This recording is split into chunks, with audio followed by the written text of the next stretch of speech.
Hello guys, मैं आज फिर से आ गया हूँ कुछ एक्स्ट्रा क्वेश्चंस के साथ जो कि बहुत इम्पॉर्टेंट है हमारे एसएससी सीजीएल एग्ज़ाम के लिए। जो कि हम जानते हैं हमारा एग्ज़ाम 14 जुलाई से स्टार्ट है। तो मैं आपको मोस्ट एक्सपेक्टेड क्वेश्चन जो एग्ज़ाम में आने वाले हैं उसकी कुछ आपकी प्रैक्टिस करवा रहा हूँ। तो आप जरूर क्वेश्चन नंबर 1 देखते हैं हमारा। Find the value of the given expression. यहाँ पे अंडर रूट 8 प्लस 1681 की वैल्यू निकालनी है। जैसे हम जानते हैं कि हम पहले अंडर रूट 1681 सॉल्व करेंगे कि जो हमारा अंदर वाला रूट होता है पहले हम उसको सॉल्व करते हैं। तो जैसा कि हम जानते हैं ये 40 का स्क्वायर होता है 1600, तो ये इसका आसपास का है जो कि 41 का स्क्वायर रूट है। तो हम अंदर का स्क्वायर रूट सॉल्व करके इसकी वैल्यू लिखते हैं 41 और फिर इसको सॉल्व करते हैं 8 प्लस 41 जो कि हमारा रूट 49 हो जाता है।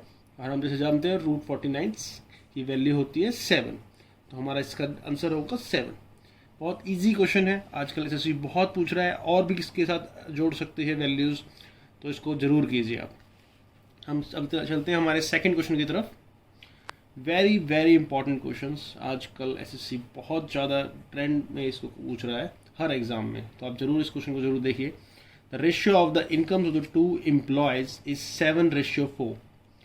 जो एम्प्लॉय का इनकम का रेशियो है वो 7:4 है। The ratio of their expenditure is 3:1। जो एक्सपेंडिचर का रेशियो है, खर्चे का रेशियो है, वो 3:1 है। If each of them manage to save ₹4800 per month, find the sum of their monthly income. तो हमारे पास जो रेशियो है इनकम का रेशियो 7:4 है और वहीं एक्सपेंडिचर का जो रेशियो है वो 3:1 है।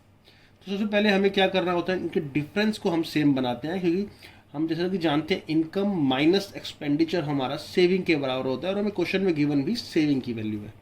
ठीक, तो सेम बनाने के लिए रेशियो क्या करेंगे कि इन दोनों का जो डिफरेंस है 2, जो हम इससे मल्टीप्लाई करेंगे इनकम के रेशियो से, और जो इन दोनों का डिफरेंस है 3, वो हम इससे मल्टीप्लाई करेंगे। तो इनकम का रेशियो हो जाएगा हमारा 14:8 और एक्सपेंडिचर का रेशियो हो जाएगा हमारा 9:3। अब हम देख सकते हैं इन दोनों का रेशियो है, डिफरेंस है वो सेम हो गया है, जो कि हम बोल सकते हैं इनकम माइनस एक्सपेंडिचर हमारा सेविंग के बराबर होता है और दोनों का ये 5 के बराबर है। तो हम कह सकते हैं 4800 की वैल्यू जो है हमारे 5 के बराबर है, तो 1 की वैल्यू 4800/5। और हमें क्वेश्चन में पूछा क्या, find the sum of their monthly income. अब मंथली इनकम का सेविंग मंथली इनकम कितनी है 14:8, 14 + 8 मीन्स 22 की हमें वैल्यू निकालनी है, क्योंकि हमें सम ऑफ देयर मंथली इनकम निकालना है। हम डायरेक्ट सॉल्व कर सकते हैं इसको, 5 से काटेंगे ऊपर वाले की वैल्यू को, तो ये आ जाएगा आपका 5 9 जा होता है 45 और ये हो जाएगा हमारा 960। इसकी वैल्यू 960 को हम 22 से मल्टीप्लाई करते हैं, तो हम इसको डायरेक्टली मल्टीप्लाई कर सकते हैं। जैसे कि हम जानते हैं 96 का डबल होता है 192 और 192 को हम 2 बार लिखेंगे, तो 2112 और एक 0 एक्स्ट्रा, तो इसका आंसर हो जाएगा हमारा 21120, जो कि हमारा ऑप्शन 1 है। ठीक है, बढ़ते हैं अपने थर्ड क्वेश्चन की तरफ। If 10a + b = √3, 10a - b = 1/√3। अगर आपको टेबल याद है कि 10 की वैल्यू कहाँ पे √3 होती है, तो हम इस क्वेश्चन को बिल्कुल ईजिली कर सकते हैं। जैसे 1060 जो हमारा होता है वो √3 होता है, और जो 1030 होता है हमारा 1/√3 होता है। तो हम बोल सकते हैं यहाँ 60 जो हमारा a + b की वैल्यू होगी, और जो हमारी a - b की वैल्यू है वो 30 होगी। अब इसको हम दोनों इक्वेशंस को ऐड करते हैं, तो ये b ± 0 हो जाएगा, जो 2a हो जाएगा, और 60 + 30 हमारा 90 हो जाएगा। अगर 2a की वैल्यू 90 है तो a की वैल्यू क्या होगी, 90/2 मीन्स 45 डिग्री। अगर a हमारे 45 डिग्री है तो a + b की वैल्यू 60 डिग्री थी, तो b की वैल्यू होगी 60 - 45, जो कि आपकी 15 डिग्री। हमारा फर्स्ट ऑप्शन यहाँ पे सही है। नेक्स्ट बढ़ते हैं हम क्वेश्चन नंबर 4 की तरफ। बहुत ही इजी क्वेश्चन है, अभी मेंस एग्जाम में आया हुआ था, लेकिन हम फिर भी करेंगे क्योंकि ये क्वेश्चन लगातार पूछता है।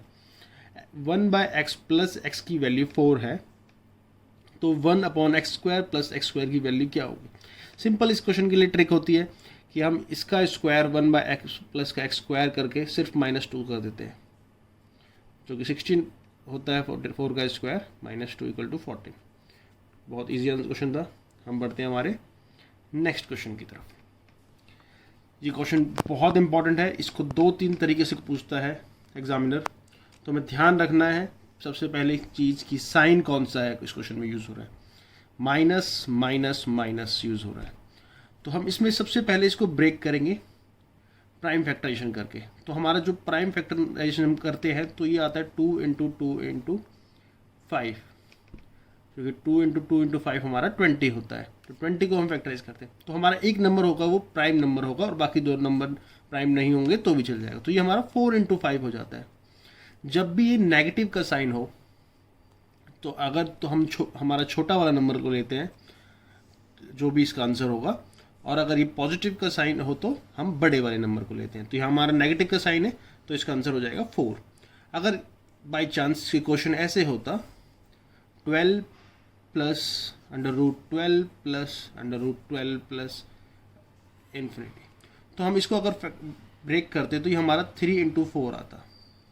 तो इसमें जो अगर इसमें भी हमारा जो आंसर होगा वो पॉजिटिव वाला बड़ा नंबर होगा। अगर हम पॉजिटिव ले का साइन है तो, जो कि इसमें बड़ा नंबर है, तो 4 इसका आंसर होगा।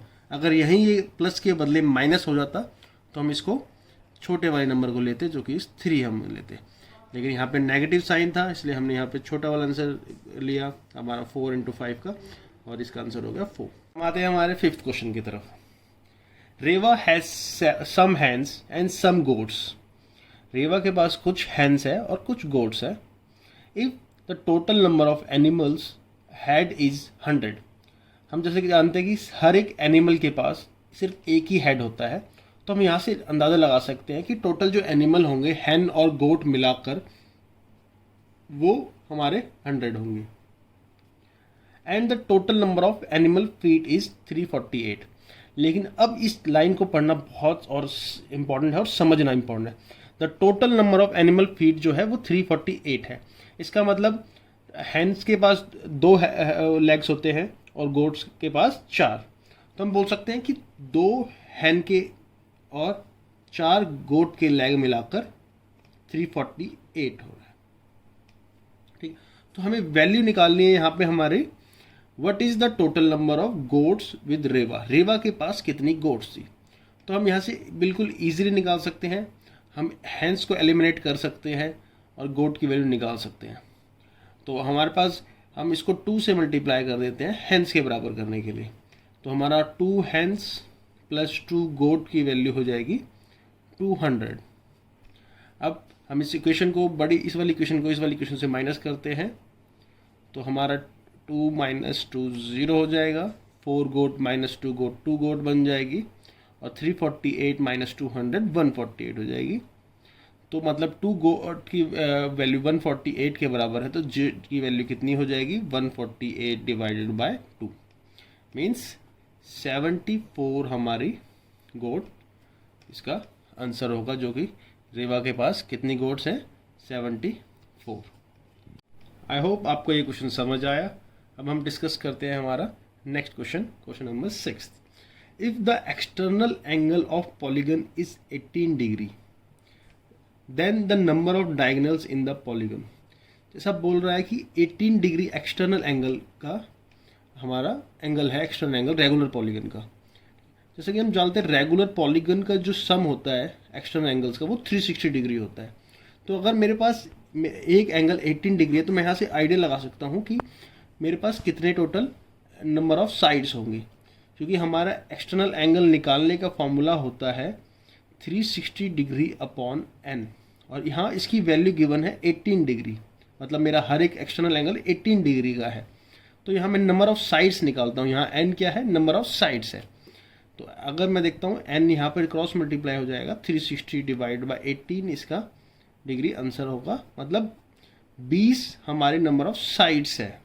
लेकिन हमें नंबर ऑफ साइड्स नहीं पूछा गया। कई बार इस क्वेश्चन में डायरेक्ट नंबर ऑफ साइड्स ही पूछ लेता है, लेकिन यहाँ पूछा क्या गया हमसे कि डायगनल क्या कितनी होगी पॉलीगन की। तो डायगनल के लिए भी एक फॉर्मूला होता है जो कि आपको याद रखना है, क्योंकि आजकल डायगनल बहुत पूछ लेता है क्वेश्चन, डायगनल के ऊपर क्वेश्चन बन जाता है। तो इसका सिंपल फॉर्मूला होता है n-3 डिवाइडेड बाय 2। यहाँ n क्या है, नंबर ऑफ साइड्स। अब 20 n-3 आपका हो जाएगा 17/2। अब 2 10 से कट जाएगा और हमारी वैल्यू आ जाएगी 17 × 10 मीन्स 170, जो कि इसका फाइनल आंसर होगा। काफ़ी इजी क्वेश्चन था, लेकिन इसका हमें फॉर्मूला याद रखना इम्पॉर्टेंट है, वरना प्रॉब्लम हो सकती है। आई होप आपको क्वेश्चन समझ आए। अगर आपको फिर भी कोई डाउट रह जाता है या फिर आपके पास कोई ऐसा क्वेश्चन है जो आपको क्लियर नहीं हो रहा है, तो आप कमेंट सेक्शन में ज़रूर डालिए, सो कि हम मिल उसको सॉल्व कर पाए, जो कि आपके लिए हेल्पफुल होगा।